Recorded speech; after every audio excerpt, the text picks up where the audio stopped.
Yang tadinya buta, dibuka dan kami melihat kembali. Kau telah selamatkan orang yang begitu hina, yang begitu rusak seperti kami. Engkau juga membukakan mata roh kami dari yang buta dan bisa melihat. Roh Kudus layani kami dengan hikmat, wahyu, dan pengertian. Taruhkan itu dalam hidup kami, buat anak-anak Tuhan ini lebih kenal dengan Engkau, sehingga hidup kami makin berkenan di hadapan-Mu.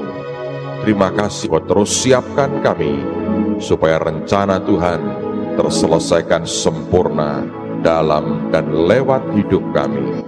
Kemuliaan bagi Yesus Kristus Tuhan dan Raja kami, dan di dalam nama Tuhan Yesus, dan semua kita yang diberkati dan percaya kepadanya berkata, amin. Berikan kemuliaan bagi Tuhan kita.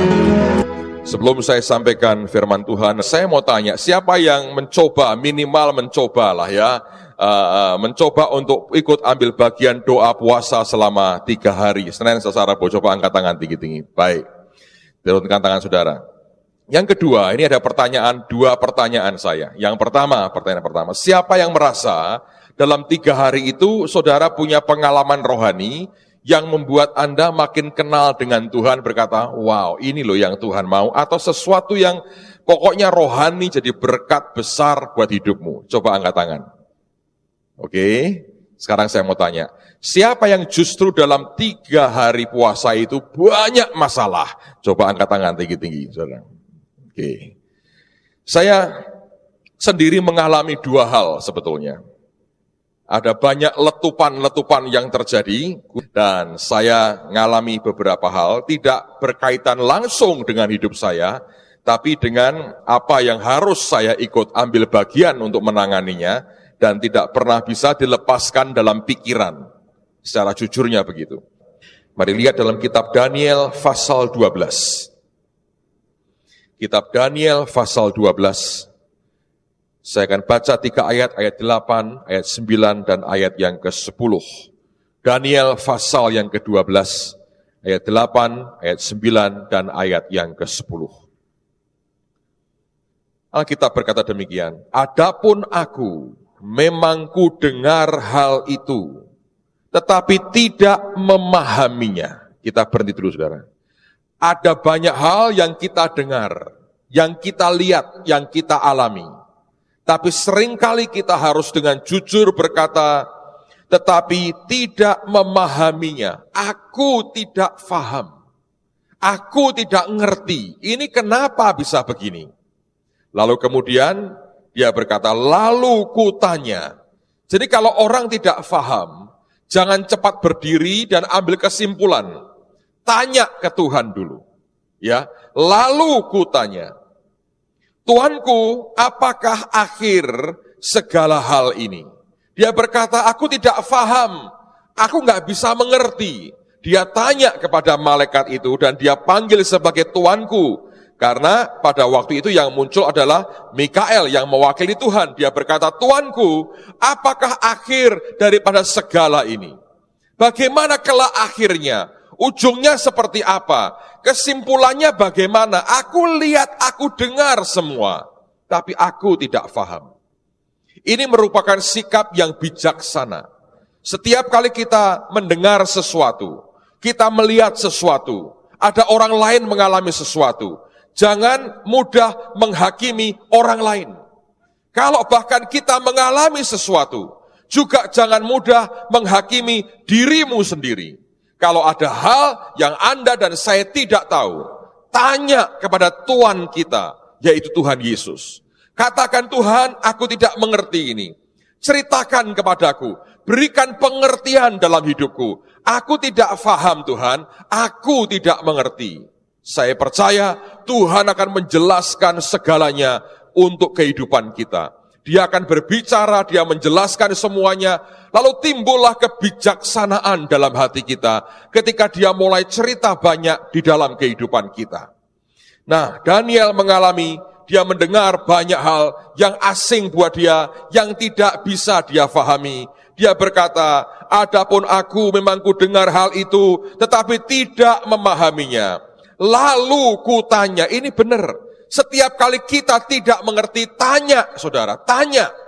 Jangan kita ambil sikap dulu. Jangan kita menghakimi. Jangan kita berdiri dan kita arahkan telunjuk kita kepada orang lain.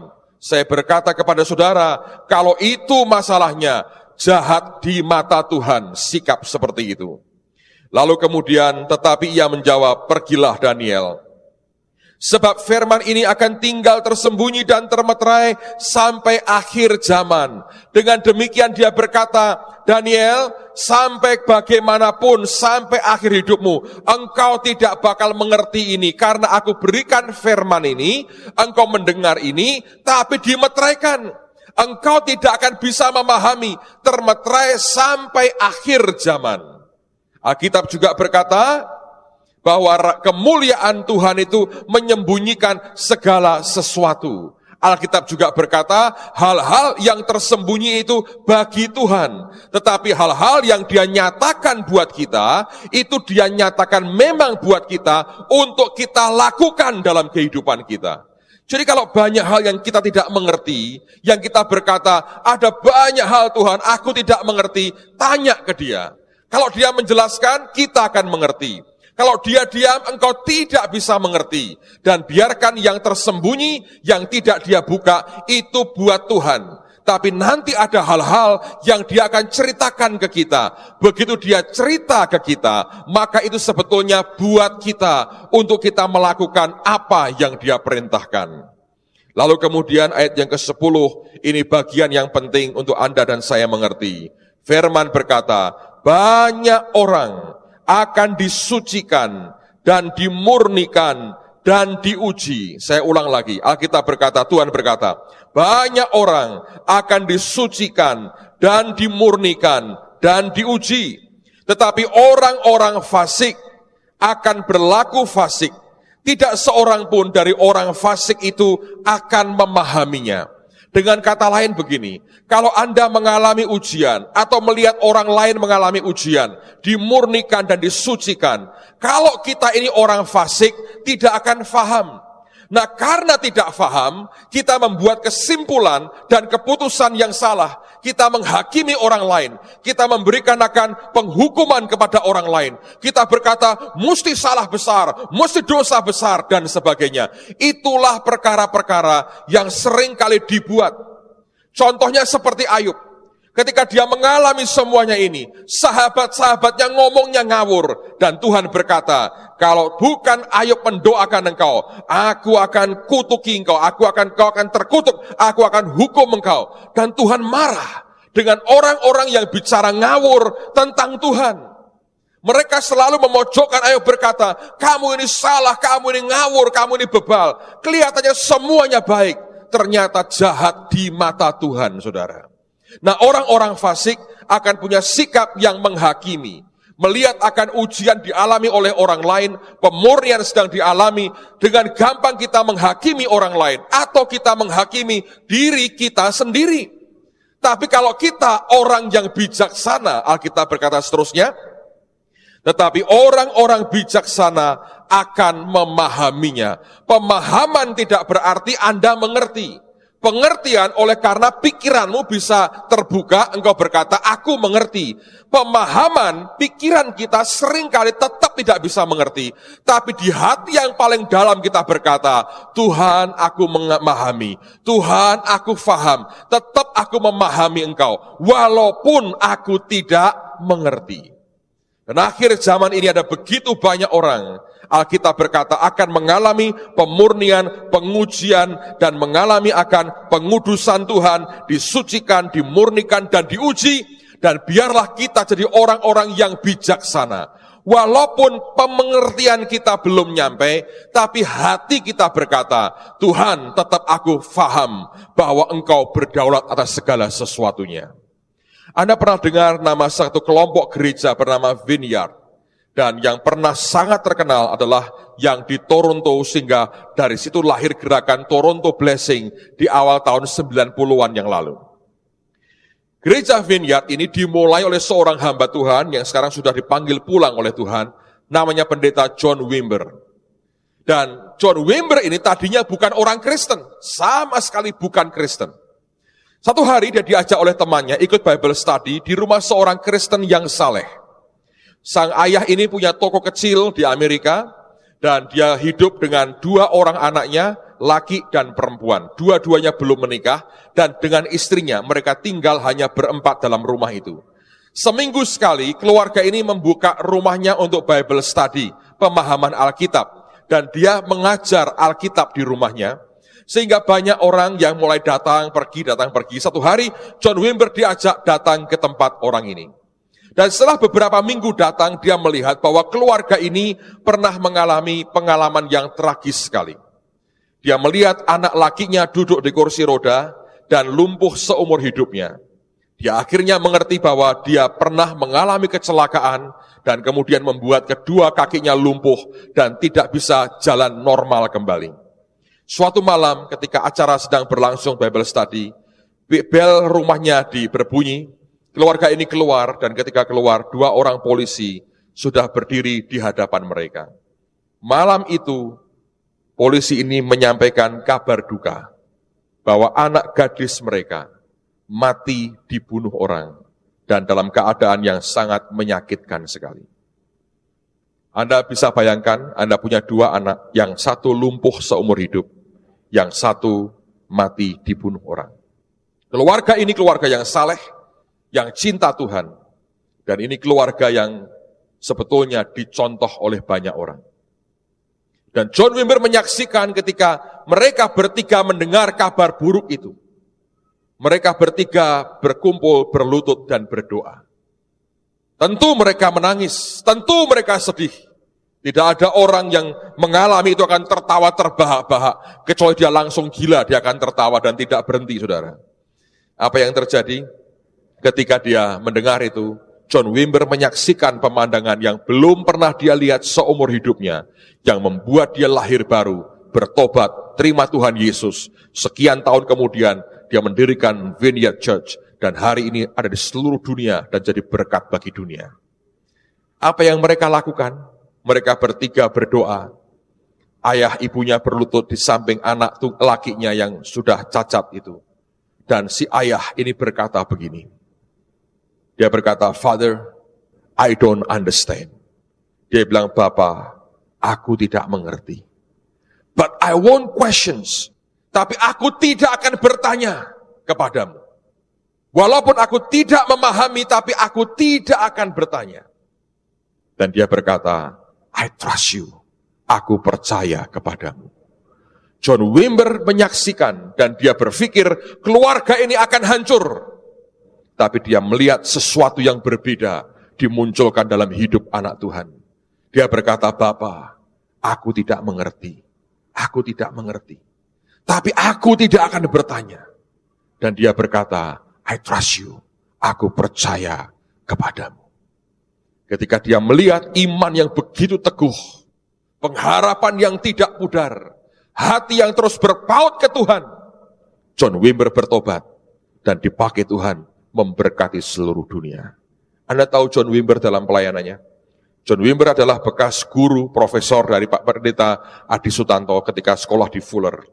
Dia dimasukkan di Fuller oleh Peter Wagner dalam sebuah kelas khusus yang diberi Sign and Wonders, nama kelasnya. Dan itu merupakan kelas dengan murid terbanyak dalam sejarah di Fuller.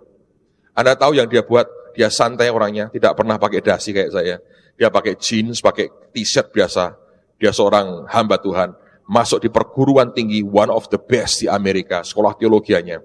Dan kemudian dia mulai ngajar soal kesembuhan ilahi. Terus dia berkata, siapa yang sakit? Ada yang matanya agak rabun? Dia berkata, saya. Coba maju ke depan. Ini calon doktor teologi. Matamu rabun? Kamu tahu Tuhan punya kuasa menyembuhkan? Ya, aku percaya. Coba buka kacamatamu, ditumpangi tangan.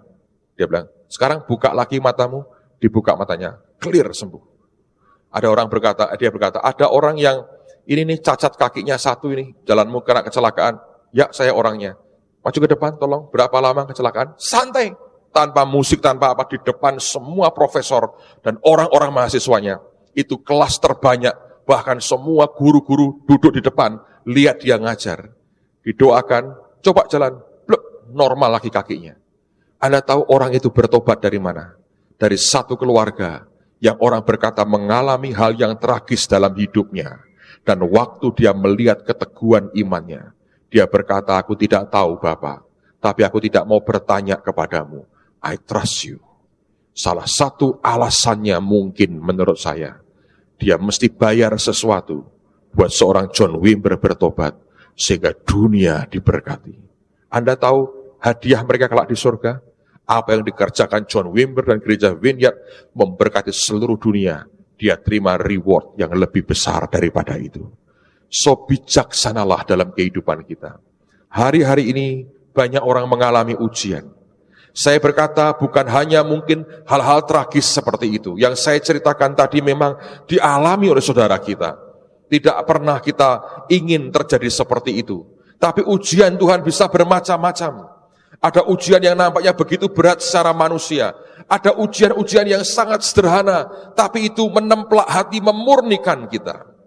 Kemarin saya mendapat kesaksian, saya yakin beliau tidak keberatan saya ceritakan. Ini pengalaman lucu memang saudara, tapi menurut saya ini memberkati saya luar biasa. Saudara kita ini, beliau punya teman, hamba Tuhan dari Jawa Timur. Berkunjung ke Semarang rupanya, oleh beliau diajak lihat Holy Stadium. Karena dia punya pengalaman, banyak hamba Tuhan diajak lihat gedung itu saja, sudah membesarkan iman mereka, meneguhkan iman mereka, melihat bagaimana Tuhan bekerja. Jadi ini hamba Tuhan, Pak Pendeta, dibawa masuk ke Holy Stadium. Nah kalau Anda masuk ke dalam, Anda akan tulisan ada areal wajib, apa itu? Helm ya. Lalu Pak Pendeta ini bertanya dengan lugu, loh Pak, ini kan harus pakai helm, kok kita nggak pakai helm? Nah, teman kita ini, saudara kita ini cerita begini. Muncul kesombongan saya, Pak. Karena kan sudah bolak-balik riwa-riwi tiap hari ke situ aja. Jadi berkata, Bapak nggak usah khawatir, ikuti jalur saya. Kurang lebih dia ngomong begitu. Jadi ikuti kan di belakangnya. Nah, beliau kan di depan. Dia mau tunjukkan jalan yang aman, tidak kejatuhan material dari atas. Tapi Anda tahu, pintu masuk ke sana itu kan sedang dilepo. Nah, ya. Lepo itu bahasa Indonesianya apa sih? Bukan lepa ya pasti ya, lepo, ya ngelepo lah. Yang bukan orang Jawa tanya, itu loh, semen pokoknya, apa sih Pak? Hah? Plester. Ya, plester boleh kalau enggak tahu. Itu agak berbau Belanda ya, plester itu ya. Plester, kita agak berbau Belanda. Kalau ngelepo itu lebih enak, lagi ngelepo. Ini kan rombongan jalan nih, ya kan? Ini kan cetok diambil semen, terus ditempelkan kan. Itu bisa mental, mental. Wong semen kok bisa mental? Mental persis mendarat di kepalanya. Plek. Mukanya, kacamata, bajunya semen semua. Bagusnya sadar langsung. Tuhan ampuni aku sombong Tuhan. Banyak orang kan gitu kan? Ada punya pengalaman masing-masing kan? Gampang. Ngono tok. Pira hargane? Sak toko nek tuku. Anda ngerti? Sering kali kita ngentengin hal-hal yang kecil dan kita dengan begitu ya keluar seringkali arogan. Semua orang kita ngalami gitu kan. Gampang saya ngerti ya. Gampang saya atur. Malah itu semen bisa mental. Kok ya persis mengurapi gitu loh. Pelek. Loh Tuhan itu baik loh ya. Bukan baja jatuh loh. Itu enggak, itu aman kok saudara. Tapi semen bisa mental. Ini kan orang pengalaman kok bisa mental. Semen kok bisa mental. Sebetulnya banyak yang sedang Tuhan mau tunjukkan ke kita. Ini loh, kamu masih punya kayak begini. Ini loh, hatimu masih seperti ini. Ada banyak hal. Tidak selalu hal-hal yang menyakitkan, yang mengerikan. Tidak. Ada banyak baik besar maupun kecil. Tapi yang jelas tujuan Tuhan itu menyucikan kita, memurnikan kita, dan menguji kita. Biarlah kita jadi orang-orang yang bijaksana, yang memahami. Semua ini tujuannya Tuhan memurnikan, menguduskan aku, menguji aku, supaya aku didapati. Hatiku itu benar di hadapan Tuhan. Kalau kita berlaku fasik, dengan gampang kita akan menghakimi orang lain. Tapi biarlah kita berlaku benar dan hidup dalam kebenaran bersama dengan Tuhan. Amen, saudara. Itu hal yang pertama. Tapi ini hal lain yang saya alami dalam beberapa hari terakhir ini, khususnya pada waktu puasa. Coba buka dalam Ulangan pasal 33. Saya akan baca ayat 8 sampai 11, tapi terutama saya akan ajak Anda lihat pada ayat yang ke-8 di kalimat yang pertama saja. Tapi lihat seluruhnya supaya kita akan diberkati dengan semua perikop berkat Tuhan ini. Ulangan 33 ayat yang ke-8, ini berkat Musa kepada suku-suku Israel. Dia ucapkan berkatnya. Ayat yang ke-8, tentang Lewi ia berkata, biarlah Tumim dan Urimku menjadi kepunyaan orang yang kau kasihi. Nah, apa itu yang namanya Tumim dan Urim? Zaman perjanjian lama, imam besar pakai baju efod. Kemudian dilengkapi, mereka di efod itu banyak perhiasannya, termasuk 12 batu yang melambangkan 12 suku Israel.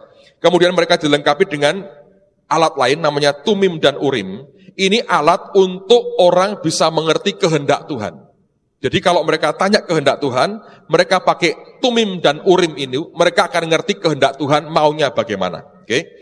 Dikatakan selanjutnya, yang telah kau coba dimasak, dengan siapa engkau berbantah dengan mereka di mata air Meriba, yang berkata tentang ayahnya dan tentang ibunya, aku tidak mengindahkan mereka, ia yang tidak mau kenal saudara-saudaranya, dan acuh tak acuh terhadap anak-anaknya, sebab orang-orang Lewi itu berpegang pada firman-Mu dan menjaga perjanjian-Mu. Tidak berarti ini ngajari kita benci orang tua, benci saudara, benci anak, tidak.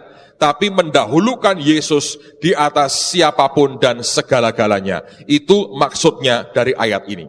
Ayat berikutnya, mereka mengajarkan peraturan-peraturan-Mu kepada Yakub, hukum-Mu kepada Israel, mereka menaruh ukupan wangi-wangian di depan-Mu, dan korban yang terbakar seluruhnya di atas mezbah-Mu. 11, berkatilah ya Tuhan kekuatannya dan berkenanlah kepada pekerjaannya. Remukkanlah pinggang orang yang melawan dia dan yang membenci dia sehingga mereka tidak dapat bangkit. Nah, ayat yang ke-8 Alkitab berkata begini.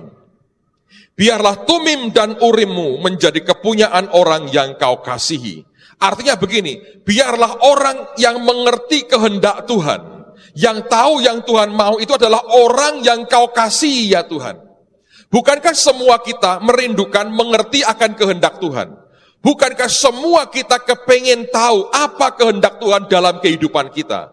Ternyata untuk orang bisa mengerti kehendak Tuhan dalam hidup kita secara akurat dan luar biasa, Musa berkata, biarlah itu menjadi kepunyaan orang yang kau kasihi. Nah, siapa orang yang dikasihi oleh Tuhan kita?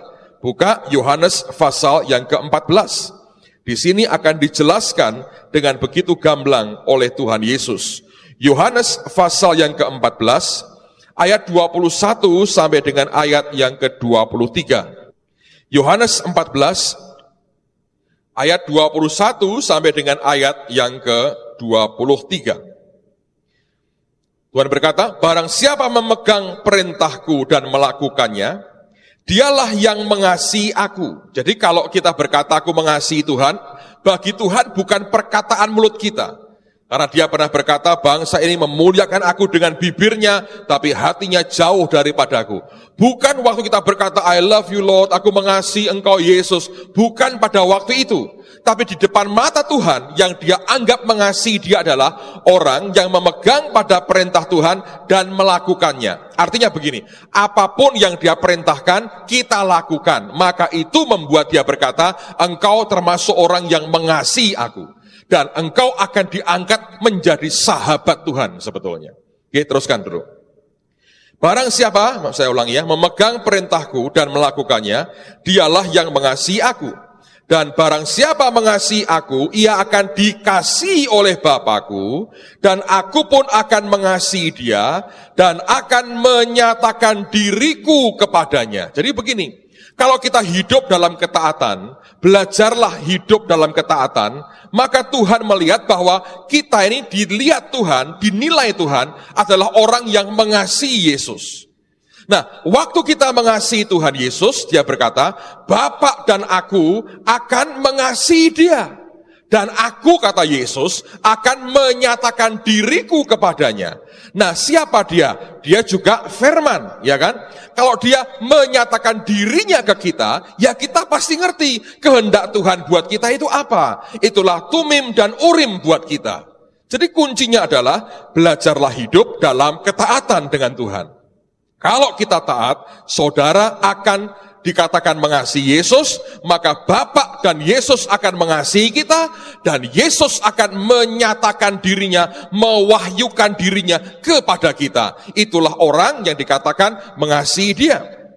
Dan teruskan ayat 22. Yudas yang bukan Iskariot berkata kepadanya, Tuhan, apakah sebabnya maka engkau hendak menyatakan dirimu kepada kami dan bukan kepada dunia? Ayat 23. Jawab Yesus, jika seseorang mengasihi aku, ia akan menuruti firman-Ku, dan Bapa-Ku akan mengasihi dia, dan kami akan datang kepadanya, dan diam bersama-sama dengan dia. Lagi dia ulang, kalau ada orang yang mengasihi aku, dia pasti menuruti firman-Ku. Bapa-Ku akan mengasihi dia, dan kami, aku dan Bapa, akan datang kepadanya, dan diam bersama-sama dengan dia. Nah, bukankah ini hal yang luar biasa? Kalau Tuhan diam dalam kehidupan kita, diam bersama dengan kita. Jelas tumim dan urim akan Anda dapatkan dalam kehidupan kita. Jadi kehidupan kita ini, saudara, tidak ada pilihan lain. Anda dan saya harus hidup di dalam ketaatan. Belajar apapun yang Dia perintahkan, lakukan. Apakah Anda sadar atau tidak, tiap minggu kita mengajak saudara untuk belajar. Semua kita. Setiap mau memberikan persembahan, saya selalu berkata, belajar, tanya Roh Kudus, berapa yang harus diberi. Sebab Alkitab berkata, di mana hartamu, di situ hatimu. Engkau taat dengan yang Dia omongin, saudara akan memberikan hatimu ke Tuhan melalui persembahan saudara. Itu merupakan ekspresi kasihmu, karena engkau taat. Tapi kalau kita ini kikir, ya, Anda siapkan, pokoknya aku mau memberi sekian. Tidak peduli Tuhan nanti ngomong apa. Itu membuat kita bukan orang yang mengasihi. Walaupun Anda memberi banyak. Sebab jumlah itu bukan ukurannya. Ukurannya ketaatan kita. Anda harus mengerti itu.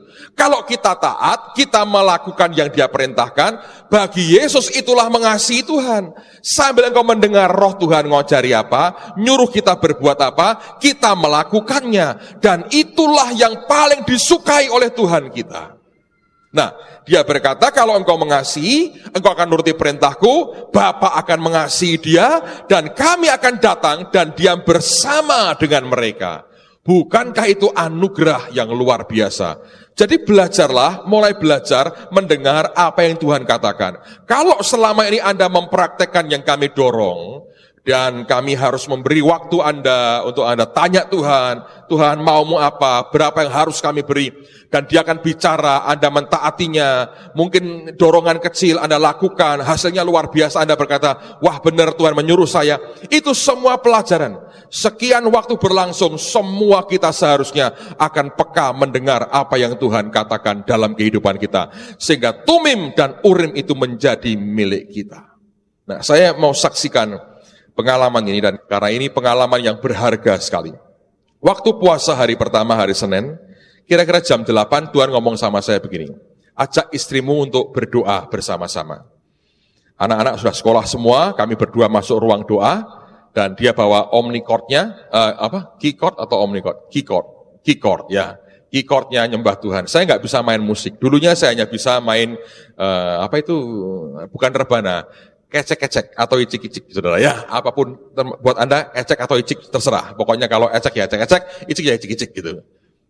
Tapi setelah pada main rebana, pemain rebana itu menghilangkan kesempatan saya bermain musik buat Tuhan.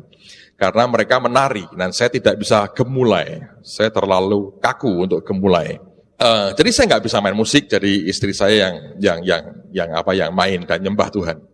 Dan hadirat Tuhan indah sekali. Nah, tiba-tiba itu saya dapat penglihatan seperti kayak TV gede gitu.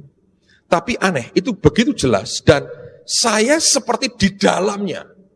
Lucu toh, ini saya nggak bisa jelaskan. Penglihatan, tapi saya seperti di dalamnya. Dan apa yang saya alami dalam penglihatan itu? Karena kalau saya cuma nonton, ya saya tidak bisa merasakan. Tapi seperti saya di dalamnya. Ini penglihatan, tapi seperti saya di dalamnya. Saya melihat ada gunung, saudara, tinggi sekali. Tapi aneh, tengah ke atas itu bukannya meruncing begini. Sebelum tengah ke atas itu tegak lurus gini. Sampai ke puncak. Dan di atasnya bukan runcing, tapi rata. Di atasnya gunung itu Holy Stadium. Nongkrong di situ. Saya ini bukan merangkak dari bawah loh. Dicomot Tuhan. Dinaikkan. Nemplek di atasnya, bukan di atapnya. Di ujung paling tinggi dari Holy Stadium. Blek begitu. Nah, ada 3 pribadi yang muncul di situ. Saya satu. Cuma saya lihat badanku kayak transparan. Ini memang aneh. Terus ada Roh Kudus di dalamku, tak bisa lihat. Ya, jadi saya, Roh Kudus, di depan saya Tuhan Yesus. Saya memang sejak Maret lalu tuh berkali-kali saya ketemu Tuhan Yesus. Jujur saya bilang, selama ini dari bertobat, jarang 1-2 kali. Tapi 2 bulan ini terus-terusan, saudara. Aneh, buat saya ini pengalaman aneh memang. Nah, lalu Tuhan itu gini, senyumnya bagus sekali. Anda belum pernah lihat itu. Senyum tidak ada kepalsuan, tidak ada kemunafikan, tidak ada penghakiman. Kasihnya luar biasa, tulusnya nggak pernah saya jumpai. Istri saya pun kalah tulus dengan saya. Kalah tulus. Ini tulusnya, saya pun kalah tulus dengan dia. Terhadap diriku sendiri pun saya tidak tulus seperti Yesus tulus dengan saya. Anda kalau kelak ketemu, lihat senyumnya, waduh, tidak ada cacatnya. Tulus sekali. Kemudian dia buka tangannya begini. Dan ketika dia begini, dia tunjukkan sekejap itu. Semua yang Tuhan berikan dalam hidup saya. Dari sejak kecil sampai hari ini. Dia tunjukkan semua kelihatan. Dalam sepersekian detik saya bisa ngerti. Komplit semua. Lalu kemudian dengan tulus dan kasihnya luar biasa.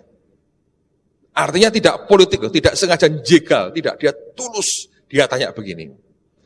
Apalagi yang engkau ingini anakku? Kamu kepingin atau mau apa lagi? Kepingin apa lagi? Ayo. Itu artinya gini, dari ketulusannya saya bilang, aku minta ngucap saudara, pasti dia beri. Dia tunjukkan semua toh. Dia bilang, kamu kepingin apa lagi? Kamu minta apa lagi anakku? Lalu kemudian, saya belum sempat mikir, baru bengong, belum mikir, belum ngomong ke Roh Kudus. Ini yang saya beri nama anugerah. Roh Kudus ini ngomong keras. Bukan keras nadanya, tapi volumenya keras sekali. Dia bilang, toleh ke kiri. Ke kiri saya noleh. Jarak antara gunung yang saya naik itu, dengan ada jarak tertentu, ada gunung lain yang lebih tinggi. Terus dia ngomong begini, kalau kamu ingin minta tambahan, berarti kamu kan pengen lebih tinggi. Kamu akan mencapai gunung itu. Tapi di belakang gunung itu ada gunung lain yang lebih tinggi. Di belakangnya lebih tinggi lagi. Belakangnya lebih tinggi lagi.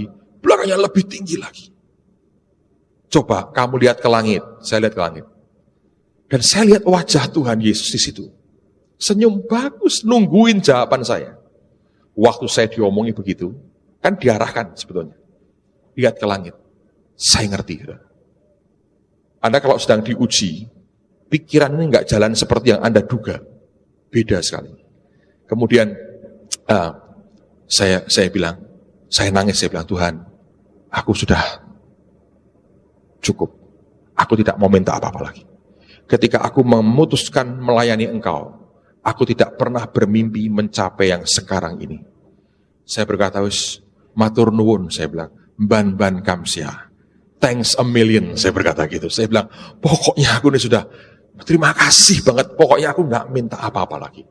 Saya bilang, Tuhan, aku hanya ingin Engkau sajalah. Dan bagaimana aku ini bisa nyeneng no hatimu. Membuat Engkau setiap kali lihat aku itu Engkau bahagia. Engkau senang. Itu saja Tuhan. Aku tidak minta yang lain. Aku tidak minta tambahan yang lain. Dan kemudian senyumnya lebar. Dan dia berkata begini. Itu permintaan yang paling benar. Sebab di luar itu, apapun yang kamu minta, selalu ada ketamaan di dalamnya. Dan kamu harus mengerti, ketamaan sama dengan penyembahan berhala. Kok bisa Pak? nanti di rumah baca Kolose 3 ayat 5. Dia berkata, ketamaan yang adalah sama dengan penyembahan berhala. Dan kemudian Tuhan ngomong begini, kamu ingat, waktu aku dicobai oleh setan di padang gurun, pada waktu pencobaan terakhir, kalau Anda cek di Matius, aku dibawa naik ke tempat yang sangat tinggi. Aku ditunjukin semua kerajaan dunia. Dan setan tawarkan ke aku. Tapi syaratnya apa? Aku harus nyembah setan. Kan penyembahan berhala. Dan dia berkata, semua gunung-gunung ini, dia bilang, itu hanya pencapaian di dunia. Tidak ada kaitan dengan kelak yang di sorga. Ini hanya pencapaian-pencapaian di dunia. Kalau engkau minta yang lain, apapun namanya, engkau minta urapan, kalau ada orang yang lebih diurapi, engkau tidak puas, engkau ngejar urapan lagi, terus dan engkau tidak akan pernah puas. Di dalamnya ada ketamaan. Engkau minta jiwa-jiwa, aku jadikan gerejamu gede, engkau akan lihat di negara lain, akan lebih banyak lagi. Engkau tidak puas, engkau ngejar jumlah, tidak akan puas. Engkau akan jatuh dalam ketamaan. Engkau pengen harta, aku berkati engkau, tapi ada orang akan lebih kaya dari kamu, kamu tidak puas, ingin lebih kaya. Dalam hidupmu akan ngejar kekayaan. Kalau engkau pengen urapan, hidupmu akan terus ngejar urapan. Engkau pengen jiwa-jiwa, kau ngejar jumlah. Engkau pengen kekayaan, kau ngejar harta. Apapun yang lain, selain yang kau minta tadi, di dalamnya ada ketamaan. Kalau engkau minta yang lain, anakku, satu hari kamu pasti jatuh. Karena di dalamnya ada ketamaan, dan itu penyembahan berhala. Dan saya lihat ke bawah, saudara, banyak hamba-hamba Tuhan merangkak naik, mencoba naik. Dia kan nggak tahu, setengah ke atas, tegak lurus, pasti jatuh. Lalu saya coba ngomong, jangan naik percuma. Ini bukan tempat untuk dipanjat. Karena aku nggak manjat, aku dicomot, ditaruh. Ini semua anugerah. Lu jangan naik. Beberapa marah. Dia berkata, iya kamu dari situ, ngomongnya enak. Aku kan belum. Nyampe situ baru ngomong kayak kamu. Ada yang berkata, kamu takut ya kesaing sama aku. Aku mesti naik ini. Ada yang berkata, mau minta hal besar luar biasa dari Tuhan, kok tidak boleh? Jahat ya, marah. Saya bilang, loh, tak ngomongi kok ngamuk ya karepmu ya toh. Saya ngomong ini, aku di sini itu bukan aku ngerembet kayak monyet naik begitu. Enggak, saya bilang, aku dicomot, dinaikkan ke atas. Aku mau teriak ini itu anugerah, bukan hasil kerja kerasku. Nggak bisa ngerti. Lalu kemudian saya ngomong ke Tuhan, saudara. Karena dia belum pergi. Saya bilang, Tuhan, bukankah banyak anak-anakmu ingin berdoa, ingin engkau pakai? Ya banyak, Tuhan pakai aku. Apa itu salah, Tuhan? Dan tiba-tiba nada bicaranya berubah, saudara. Dia berkata apa? Mengapa selalu pada minta aku pakai, supaya aku pakai? Kalau aku simpan untuk diriku sendiri, salahnya di mana? Bukankah yang paling berharga buat aku simpan untuk diriku dan untuk kepuasanku sendiri. Tapi banyak anak-anakku minta aku pakai, di dalamnya ada ketamaan, supaya terkenal, supaya hebat, supaya berbuah untuk dirinya, supaya orang kagum dengan dia, sebagai untuk nafkahnya, kegiatan, dipandang orang, hanya kesibukan, hanya itu saja. Tapi di dalamnya sebetulnya tetap ada ketamaan. Tidak berarti, oh kalau gitu kita nggak usah dipakai Tuhan ya, dipakai setan aja. Jangan begitu dong saudara. Tapi kalau kita melakukan sesuatu, karena kita nurut apa yang Tuhan perintahkan. Bukan karena kita bingung biayaan sana sini karepe dewi. Bukan. Tapi kita nurut apa yang Tuhan perintahkan. Lalu kemudian hilang pandangan itu. Waduh, saya kaget sekali. Karena kemudian paginya saya telepon beberapa hamba Tuhan, saya telepon Pak Yusak. Lalu kemudian dia bilang, waduh itu anugerah, dia bilang. Dan dia bilang sebetulnya itu ujian seperti Salomo. Ketika ditanya, kamu minta apa? Aku beri. Dan seperti yang aku pernah alami sebetulnya di Yerusalem. Sampai dia nulis jasmani rohani. Saya bilang, Pak Yusak, tapi kan aku ini tidak sempat mikir. Tanya Roh Kudus pun tidak sempat. Itu anugerah. Itu percepatan. Lalu saya beritahu Bu Iin, saya cerita, dia bilang, wah makanya betul, tadi pagi aku sembahyang, Tuhan ngomong begini, hari ini kakakmu lulus. Tapi dia tidak seperti Abraham, dia seperti Ishak. Amin, saya bilang. Memang hidupku seperti Ishak, dan banyak orang Kristen kalau punya anak suka diberi nama Ishak. Kenapa?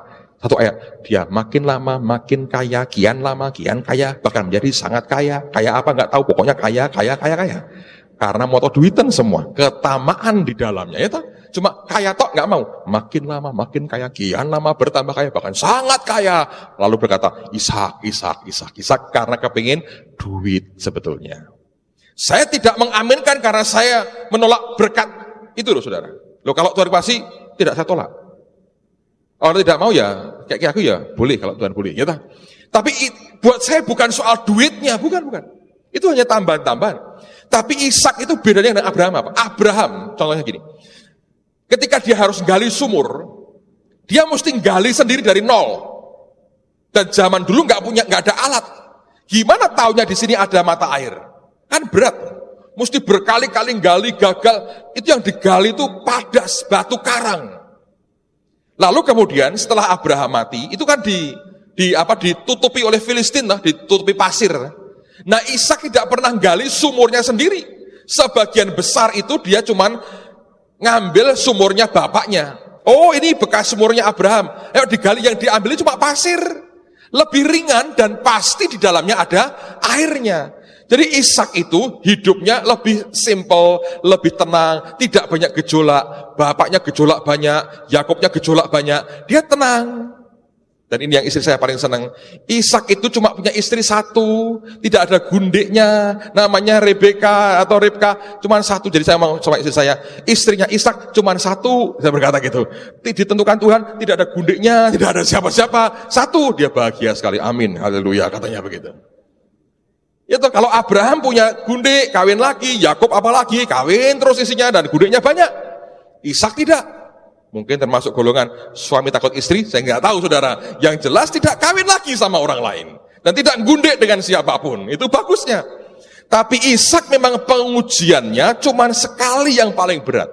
Kapan itu? Ketika dia diminta apa? Nyawanya. Dan saya pernah ceritakan kepada saudara, dalam hidup saya at least 2 kali Tuhan itu minta nyawa saya. Dan dua-duanya oleh anugerah Tuhan saya berikan dan tidak jadi mati. Jadi saya memang mengalami seperti itu saudara. Dan terakhir saya pernah cerita tahun 2000 dia minta saya pindah ke Amerika. Bayangin itu 3-4 nabi datang ke Indonesia, peka, tajam, detail dibuat. Semua bilang yang sama tanpa janjian. Akhirnya tidak ada pilihan, istri saya dari tidak mau jadi mau, dirubah hatinya oleh Tuhan. Siap mau berangkat. Tak pasrah gitu gereja ini. Tanya teman-teman ini. Di detik-detik terakhir, Tuhan bilang, tidak jadi.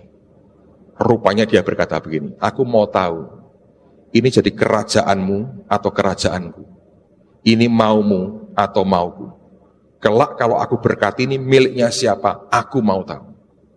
Terus terang saya berkata, Pak Timotius sebekti sampai tanya sama saya, Bapak betul jadi pindah ke Amerika? Saya bilang, kelihatannya begitu Pak. Kan sayang Pak, gereja sedang berkembang. Waktu itu kami sedang kembang, saudara. Lompat ke 2000. Dari 400, 700, 2000. Semua orang kaget lompatannya 2000. Dan itu spektakuler. Kaget. Dan begitu banyak hamba Tuhan gede dikirim Tuhan ke gereja kita. Di saat orang sudah puncak begitu, dia bilang, pindah. Ayo. Dan tak relakan. Saat terakhir dia bilang, tidak. Rupanya dia mau ngerti hati saya. Sampai seberapa. Terus terang, sudah sempat buka tabungan di Amerika. Ya, Bank of America. Saya masukin berapa ya? $350. Karena nggak jadi, terus tak ambil duitnya, sekarang tinggal $15. Anda pek-pek sana di Amerika, tapi ngambilnya. Oh ini, Bank of America. Ini sudah expired, saudara. Saya nggak bisa ngambil duit saya lagi nih. 2004 sudah habis, saya nggak pernah ngurusin. Tak diem no. Dari tahun 2000. Jadi nggak. Ini saya sampai punya duit tinggal $15 sekarang di Amerika. Ada yang mau? Silahkan ambil $15. Tapi Anda harus ke Amerika.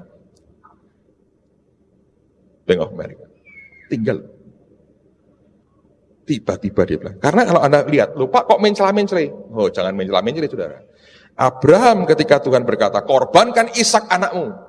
Tuhannya itu guyonan apa serius? Serius itu. Kan gak berkata, maka Tuhan guyonan dengan Abraham. Reko-reko njaluk anaknya. Gak ada ayatnya itu. Beneran itu. Ketika mau dibunuh benar dia bilang, oke, berhenti Abraham. Telah ku ketahui sekarang bahwa engkau mengasihi aku, engkau percaya kepadaku. Sedia. Jadi saya mau katakan buat saudara, ini waktu-waktu ujian dalam kehidupan kita. Ingini Tuhan dalam hidup kita. Anda akan menikmati banyak hal yang luar biasa. Kehidupan ini, jalan mana yang harus kupilih? Ku tahu ku tak mampu, ku tahu ku tak sanggup. Hanya Kau Tuhan tempat jawabanku. Aku pun tahu ku tak pernah sendiri, sebab Engkau Allah yang menggendongku. Tangan-Mu membelaiku, cinta-Mu memuaskanku.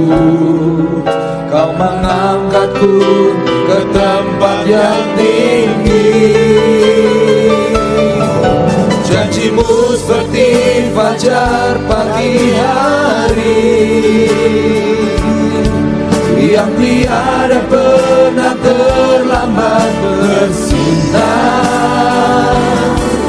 Cinta-Mu seperti sungai yang mengalir, dan ku tahu betapa dalam kasih-Mu. Ketika ku hadapi kehidupan ini, jalan mana yang harus ku pilih? Ku tahu ku tak mampu, ku tahu ku tak sanggup. Hanya Kau Tuhan tempat jawabanku. Aku pun tahu ku tak pernah sendiri, sebab Engkau Allah yang menggendongku. Tangan-Mu membelaiku, cinta-Mu memuaskanku. Kau mengangkatku ke tempat yang tinggi. Janji-Mu seperti fajar pagi hari, yang tiada pernah terlambat bersinar. Cinta-Mu seperti sungai yang mengalir, dan ku tahu betapa dalam kasih-Mu. Katakan janji-Mu seperti fajar. Janji-Mu seperti fajar pagi hari, yang tiada pernah terlambat bersinar. Cinta-Mu seperti sungai yang mengalir, dan ku tahu betapa dalam Mari semua angkat tangan sembah Tuhan. Janji-Mu seperti fajar pagi hari, yang tiada pernah terlambat bersinar. Cinta-Mu seperti sungai yang mengalir, dan ku tahu betapa dalam. Katakan sekali lagi janji-Mu. Janji-Mu seperti fajar pagi hari, Rabasakanya kakara burubusana yang bakara tiada pernah terlambat bersinar. Cinta-Mu seperti sungai yang mengalir, dan ku tahu betapa dalam.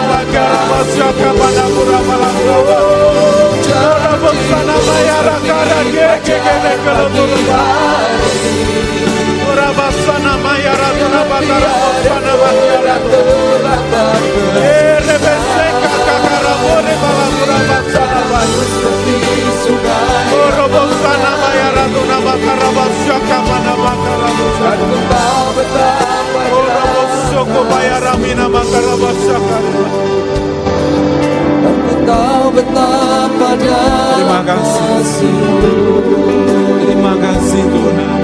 Aku tahu betapa dalam kasih. Kirabasana Bagyara Bosyaka.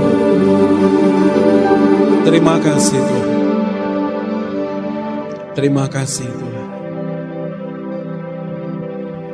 Terima kasih Engkau hadir di tengah-tengah kami Tuhan. Bahkan Engkau berkata-kata seperti Bapa kepada anak-anak. Tuhan terima kasih Tuhan.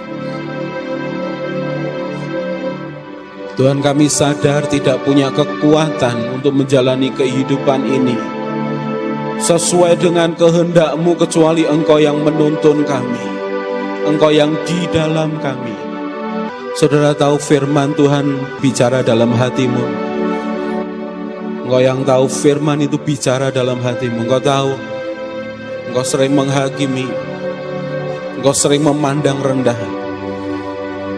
Dan engkau tahu itu bukan hakmu. Dan biar saudara yang tahu firman itu bicara kepadamu. Hanya engkau yang tahu firman itu bicara kuat dalam hatimu. Datang ke Tuhan, angkat tanganmu, katakan Tuhan ampuni aku Tuhan. Jangan sampai aku terhilang karena aku menuding saudara-saudaraku. Jangan aku mengambil hakmu untuk menghakimi ya Tuhan. Saudara minta ampun, Tuhan ampuni kami Tuhan. Terima kasih Tuhan, terima kasih. Dengar cerita anak-anakmu Tuhan, cerita anak-anakmu. Koramasi kakak dokoromusi kemari. Bapa kami datang kepadamu Tuhan. Biar cara pandang yang berbeda turun dalam hidup kami anak-anakmu Tuhan. Biar Engkau berikan cara pandang seperti Engkau memandang akan anak-anakmu, akan domba-dombamu. Biar itu yang Engkau berikan juga dalam hati kami Tuhan. Sehingga yang keluar adalah kasih yang tulus. Kasih yang tulus seperti yang Engkau berikan dalam hidup kami. Kami mengangkat tangan, kami datang kepadamu Tuhan.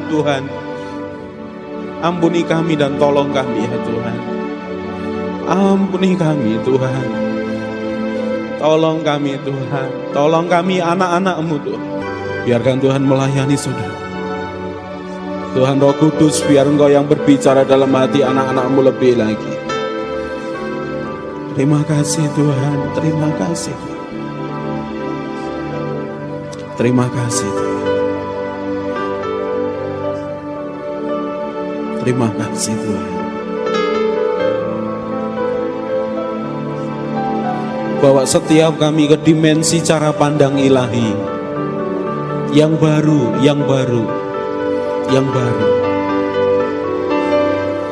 Supaya kami ini jadikan saluran untuk kasih-Mu itu dinyatakan dalam hidup setiap orang yang bertemu dengan kami.